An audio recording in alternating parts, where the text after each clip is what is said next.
Instead, he's going to be back in a New York court for the defamation case to determine damages brought against him by the writer E. Jean Carroll. She's expected to testify today. That jury is going to decide just how much Trump will have to pay for doing something that he does consistently, attacking a woman in intense personal terms. He has turned those attacks on Nikki Haley in recent days on his Truth Social platform, referring to her by her given first name, Nimarata, although he misspelled it. That's also classic Trump. He also recently amplified a post falsely claiming that Haley was not eligible to run for president because her parents were not U.S. citizens at the time that she was born.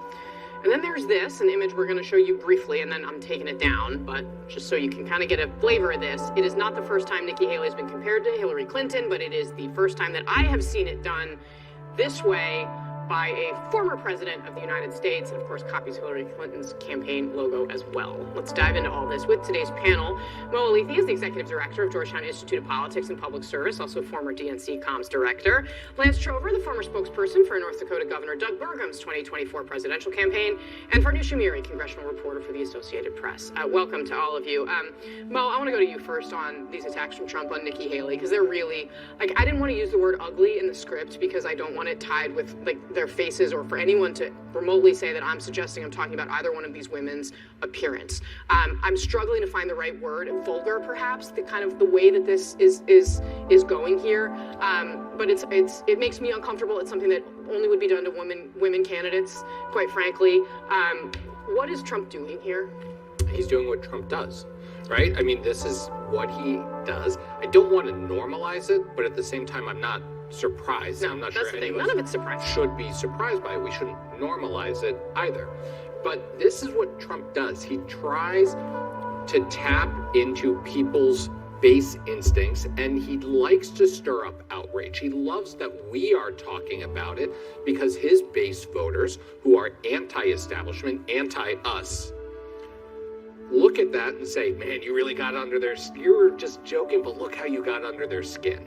And that's been the secret to his success with Republican voters, in part, for quite some time now. We should not normalize it. We should speak out against it. And I do wonder if, against the backdrop of a lot of other stuff going on right now, for example, like the overturning of Roe v. Wade, it might have a real impact on particularly suburban women voters who are tired of Trump's chaos. They're tired of attacks on women's freedom. They are tired of his childish insults. Will he have maybe gone that step too far this time? We'll see. Well, I mean, my God, how many times have we asked if Trump has taken a step too far? I mean, I go back to the POW, like mocking John McCain for war. Anyway, Lance, I mean, what do you make of this? I mean, Nikki Haley, I will say, to her credit, I mean, she was the governor of South Carolina. She faced a lot of really, I mean, South Carolina politics are famous for being nasty behind the scenes, also in public. She beat them all back, and she won as a woman of color, a Republican woman of color.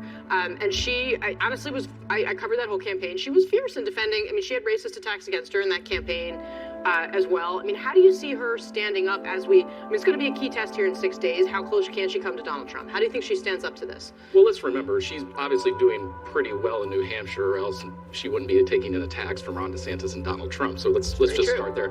When it comes to Donald Trump, you're right, Mo. I mean, this is his, and when he comes at you, though, he comes at you from 12 different directions, and that is how he has worked. Again, we don't want to normalize that, but that is what he does, and it's a strategy that has been effective for him from day one, and you're seeing it here today. Farnoosh, let me let you weigh in. Yeah. At this table. I mean, it goes back to the comment that she makes about this not being a racist country. I mean, the candidates have really tried to focus on specific candidates. Nikki Haley is the only person of color currently running in this primary, has focused on, I have experienced racism, but this is not a racist country. And Donald Trump using the name that she changed because she knew about the vitriol that me as a woman named Farnoosh also faced. Yeah. I mean, he's proving her, the opposite of her point, where there is still racism in this country. It's apparent in this race. And at this point, I mean, I don't know what worst thing he could say about her. Well, we are many days away. Sometimes I've said that, and I thought, oh wow, I do not have the creativity. Away. Yeah. So let's talk a little bit about, Donald Trump said something on the trail about what his legal problems have meant, because we have seen him, right, basically campaign in the courtroom, right, and argue to his supporters that the justice system is out to get him for political reasons. And he said something that honestly Ron DeSantis has also said as he's tried to explain why things have been hard for him on the campaign trail. Take a look at what Trump had to say.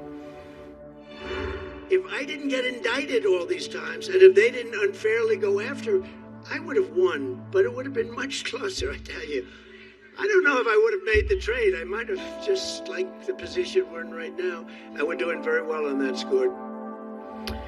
So he acknowledges that because his indictments have made it easier for him in the Republican primary. Do you think that's true? You worked for someone who lost to him. 100%. I mean, 1 year ago, Donald Trump was not polling at nearly the level he is today.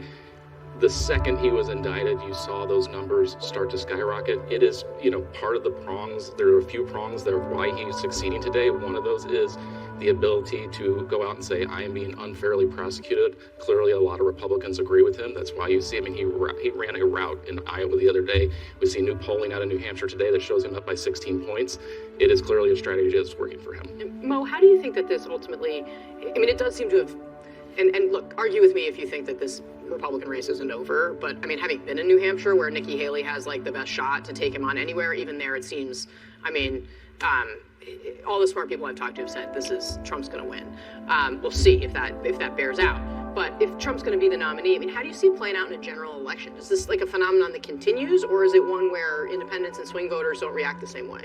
No, I think it does. I think it is a little bit different, right? Within the context of the Republican primary, Lance would correct me if I'm wrong here, but look, Republicans within the Republican echo chamber, that's all they heard, right? Was that Trump was a victim of a two-tiered system of justice, and nobody really truly offered a counter argument to that within the Republican echo chamber. In fact, most of his opponents actually stood up and defended him. That's not going to be the case in a general election. And independent voters, and certainly Democrats, are not going to buy into that argument the way Republican primary voters did. What it will do, now the Biden campaign has to be a little careful in how they focus on this, because they don't want to give oxygen to that argument that this is a politicized prosecution. But at the same time, it does remind people of the chaos that is Donald Trump.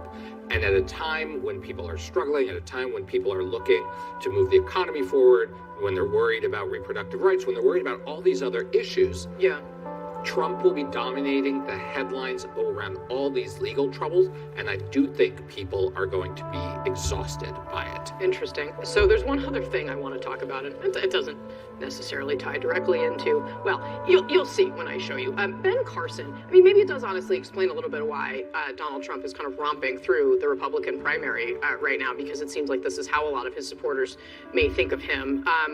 Here is Ben Carson. I'm not even gonna explain it, just watch it. Well, you think, and King David, most of those people probably, if they were alive back in those days, would have said, oh, what a horrible guy. The episode with Bathsheba and some of the other things that he did. And yet, he was a man after God's own heart. God uses different people for different times. You need somebody with a Manhattan business type of personality to deal with the administrative state. When he's not being attacked, he's a wonderful person. Everybody, I think, would love him. For the record, you're comparing him to King David, and that worked out well. There's another King David, right? I don't know about him, King, but certainly he has some policies that are very worthwhile. So Farnoosh. Neil Cavuto is looking at him like, so really, King David, really? So I guess it's not Jesus Christ. So he could have gone that far. But when I talk to people when I was on the ground in Iowa, so many of them who are religious, I don't know that there's a reason why Ben Carson's like, yeah, you think about the Bible, think about King David, think about Donald Trump.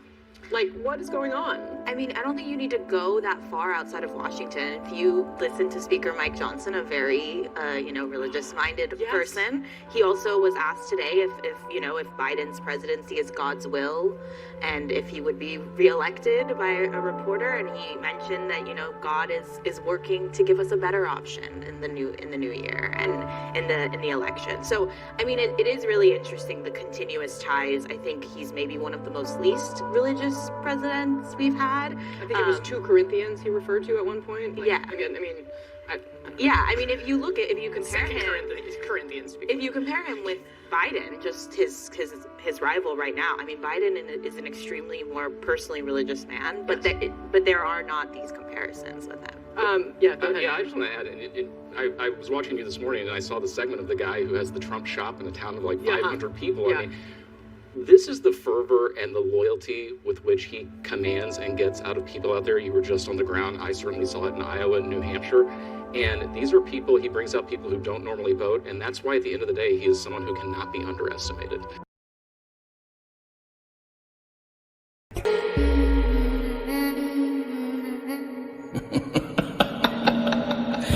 কেউ বা হাসে, কেউ বা কাঁদে, কেউ বা কষ্ট লুকায়, কেউ বা দুঃখ পোষে রেখে বাঁচে সুখের খোদায়। অতিত্ব নীরবে সব, তবু চাওয়া পাওয়ার মিছিল, আর মুহূর্তটা খাচ্ছে করে জীবন নামের চিল।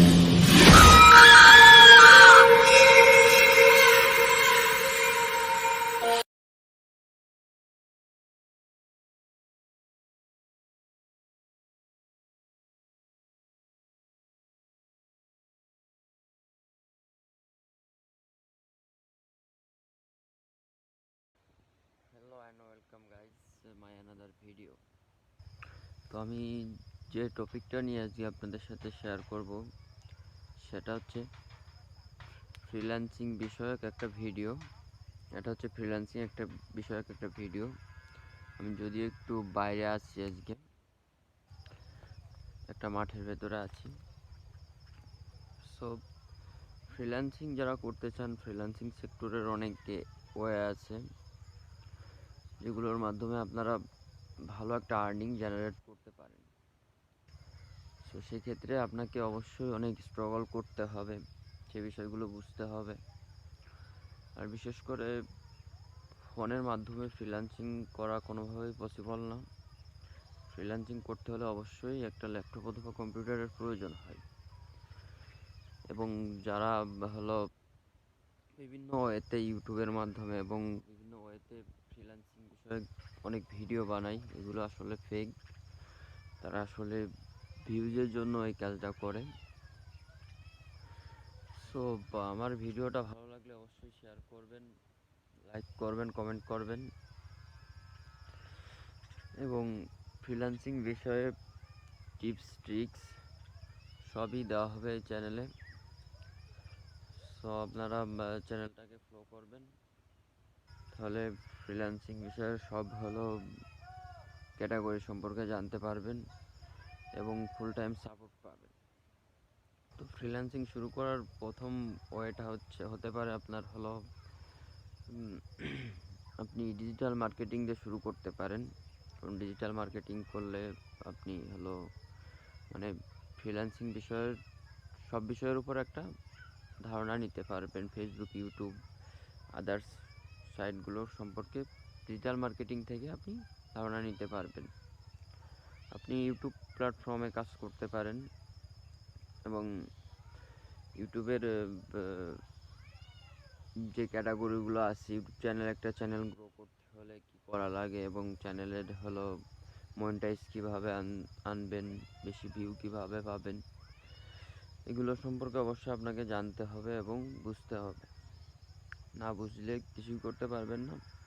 সো এই বিষয়গুলো মোস্ট ইম্পর্টেন্ট, যে আপনাকে অবশ্যই অনেক স্ট্রাগল করতে হবে এবং একজন কন্টেন্ট ক্রিয়েটর হতে হলে অবশ্যই সেটার প্রতি একটা ধারণা নিতে হবে আপনাকে। সো আমি অবশ্য আজকে একটু বাইরে আছি, একটা মাঠের ভেতরে আছি এলাকারই। সো আজকে এই পর্যন্তই। নেক্সটে কোনো ভিডিওতে অবশ্যই দেখা হবে। চ্যানেলটাকে সাবস্ক্রাইব করে সাথেই থাকুন। ধন্যবাদ।